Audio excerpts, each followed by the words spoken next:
बिस्मिल्लाहिर्रहमानिर्रहीम। अस्सलाम वालेकुम डियर स्टूडेंट्स, मैं हूं आपका इंस्ट्रक्टर आतिफ नसीम और ये है आपका YouTube channel science made sensible.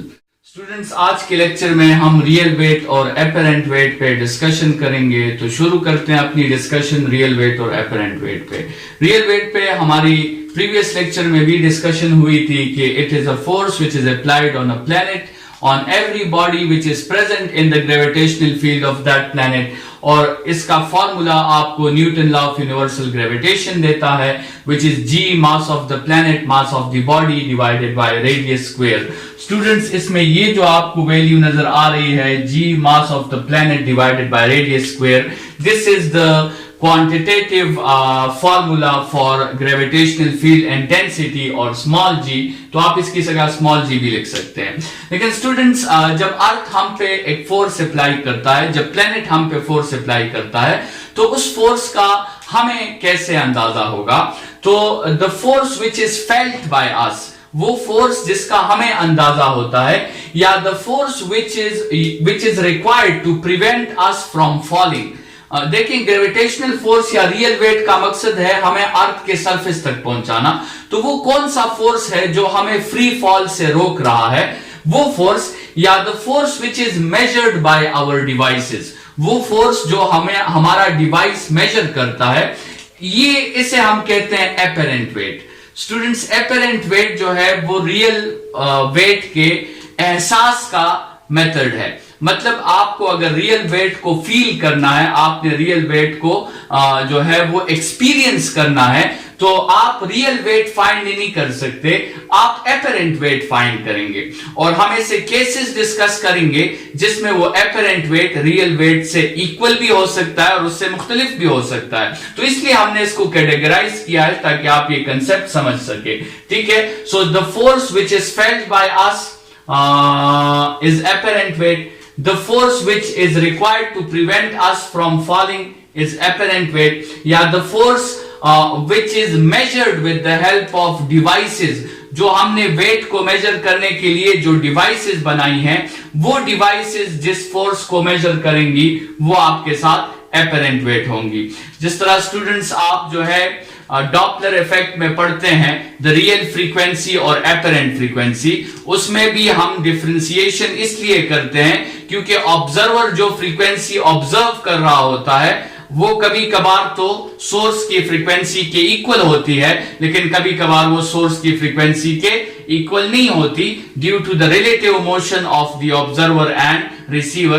तो इसीलिए यहां पर भी हम ये दो कैटेगराइजेशन इसलिए कर रहे हैं क्योंकि अभी आप जो है एग्जांपल्स में देख लोगे कि हमेशा हमारा मेजर्ड वेट जो होता है वो रियल वेट की रेप्लिकेशन नहीं होता, वो रियल वेट के इक्वल नहीं होता, उससे कम या ज्यादा हो सकता है। तो वो हम फिर आगे एग्जांपल्स में देखेंगे।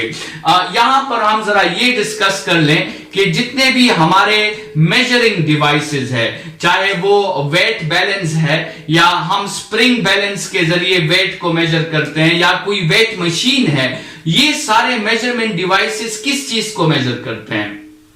स्टूडेंट्स, अगर आपके साथ एक स्प्रिंग बैलेंस है तो जब आप उसके साथ एक बॉडी अटैच करते हैं तो उस बॉडी की वजह से उस स्प्रिंग बैलेंस पर एक एक्शन अप्लाई हो जाता है, वो स्प्रिंग एक्सटेंड हो जाती है और वो स्प्रिंग आपके साथ रिस्टोरिंग फोर्स अप्लाई करती है।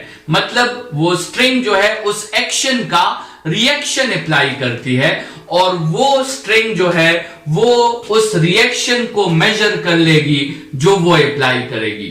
या लेट्स सपोज आपके साथ एक वेट मशीन है, आप उसके ऊपर खड़े होते हैं तो आप अपने वेट की वजह से उस वेट मशीन पर एक्शन अप्लाई करते हैं, वो वेट मशीन आप पर रिएक्शन अप्लाई करती है और वो वेट मशीन उस रिएक्शन को मेजर कर लेती है। स्टूडेंट्स, याद रखें कि जितने भी आपके साथ वेट को मेजर करने के लिए डिवाइसेस हैं, वो डिवाइसेस किसको मेजर करते हैं? वो उस रिएक्शन फोर्स को मेजर करते हैं जो वो डिवाइसेस अप्लाई करते हैं। एक्शन बॉडी अप्लाई करती है अपने वेट की वजह से और वो मेजरिंग डिवाइस उस रिएक्शन को मेजर करते हैं जो वो उस एक्शन के रिजल्ट में अप्लाई करते हैं। पहली बात तो ये याद रखें। दूसरी बात ये याद रखें कि जितने भी आपके साथ वेट के मेजरमेंट्स हैं वो बेस्ड है प्रिंसिपल ऑफ इक्विलिब्रियम पर। ठीक है, आपने जो है इक्विलिब्रियम पोजीशन को प्रोड्यूस करना है, उसके बाद फिर आपने कैलकुलेशंस करनी है। तो प्रिंसिपल ऑफ इक्विलिब्रियम पर बेस्ड ये डिवाइसेस किसको मेजर करते हैं? ये रिएक्शन फोर्स को मेजर करते हैं।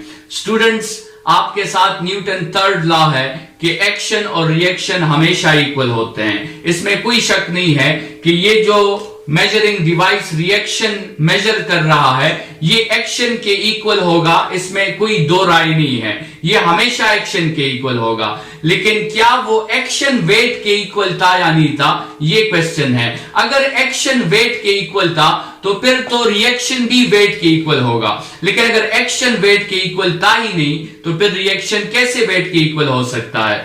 यही केसेस हम डिस्कस कर रहे हैं, जिसमें अभी हम साबित करेंगे कि आपके साथ एपरेंट वेट हमेशा रियल वेट के इक्वल नहीं होता। स्टूडेंट्स, कंसिडर करें कि आपके साथ एक स्प्रिंग बैलेंस है और इस स्प्रिंग बैलेंस को हमने एक बॉडी के साथ अटैच कर दिया है। ठीक है, और इक्विलिब्रियम की पोजीशन आपके साथ रीच हो गई है। स्प्रिंग एक्सटेंड होते होते एक पोजीशन में रेस्ट पे आ गया है।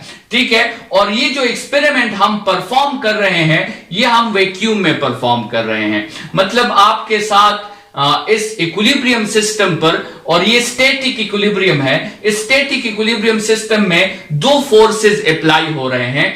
एक आपके साथ वेट है जो यहां पर एक्शन भी है और वेट भी है और इसकी डायरेक्शन डाउनवर्ड है, और दूसरा फोर्स आपके साथ स्प्रिंग का इलास्टिक फोर्स है, या अगर ये एक रोप है तो आप टेंशन का फोर्स कंसिडर कर लें, उसकी डायरेक्शन अपवर्ड है आपके साथ